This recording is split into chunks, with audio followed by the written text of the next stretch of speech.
What's up, guys? Hope you're having a good day.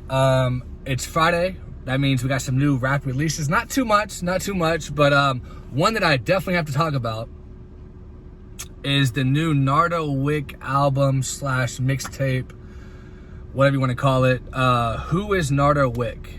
And the reason I had to talk about this one, not just because I do rap stuff on my channel, but also I am from Jacksonville, Florida, as I've talked about on this channel before. So shout out to Nardo Wick. Shout out to, it's good to see people from Jacksonville actually becoming famous rappers. Especially because Nardo Wick's from the South Side, which I'm also from the South Side. So we're from the same side of town. Probably went to some of the same schools, I'm not too sure. But shout out to Nardo Wick. Shout out to, even though I don't live there anymore, shout out to Jacksonville because, you know, I grew up there and shit. So anyway, in this video I want to do a sales prediction, sales projection on what I think Nardo Wick's gonna sell in the first week with his debut album.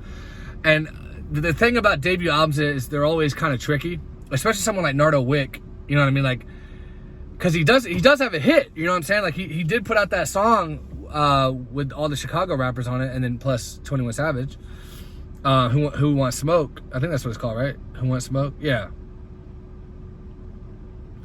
Who Wants Smoke or whatever. So he's got a big hit out.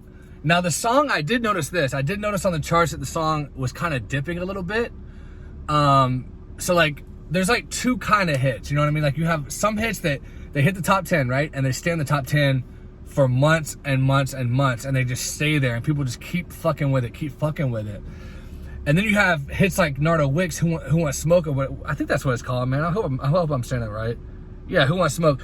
So then you have songs like Who Wants Smoke, like Nardo Wick's song, that like they debut really high on the charts, right? Like, I think the song hit top 10, and then it like trickles out pretty fast. And that's actually very common when someone has their first hit. Usually a first top 10 hit trickles out quickly. So then you got to come back with some more smoke, you know, no pun intended, or pun intended, and light up the charts again. And then once you hit the top 10 the second time, usually the song stays in the top 10 a little bit longer. So I think it's a good thing they went ahead and released the album, the record label. I think it's a good idea to go ahead and put it out while the song is still in the top 40. Last I checked, I think it was right around number 40 or close to falling out, but it's still in the top 40, so that's a good thing. And then they also dropped that song with Lil Baby and Future a couple days ago, Me or Some. So look, the potential is there. I mean, it's got what, 18 tracks, 18 songs, big hit. Got another song with Lil Baby and Future. I think the potential is there for him to sell. Oh man, it's so tricky for debuts. It's so tricky. I don't know how hardcore his fan base is in Jacksonville, Florida. Like I said, I'm from Jacksonville. We've never had, the biggest rapper we ever had, no bullshit, was Mace. Mace, believe it or not, yes, I'm talking about Mace from Puff Daddy, P. Diddy. I know he reps Harlem, but he's actually from Jacksonville, Florida. He was born in Jacksonville, Florida, moved to Harlem when he was 5 years old. So he was born, I think he was born at the same hospital as me, matter of fact. I'm pretty sure he was born at the same hospital as me, not sure. But he's from Jacksonville, Florida.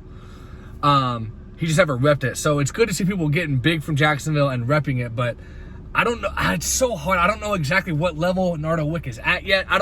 I'm not in Jacksonville right now. And again, in Jacksonville, it's hard to explain it unless you have been there or you've lived there, really. But it's like different quadrants, and if you're not from one quadrant, that other quadrant could be totally different than the quadrant you're at. So it's like a bunch of little cities made up in one city. And if you're from the South Side, you don't really venture outside of the South Side too often. But anyway, what is he gonna sell in the first week, man? I don't think he's gonna like set the charts on fire or anything like that.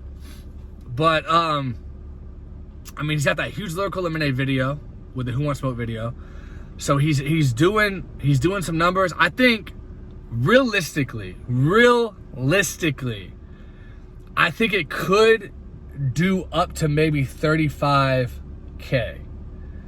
Now, I'm gonna be honest, I think that's on the high end, okay? I think it could do a little bit less than that.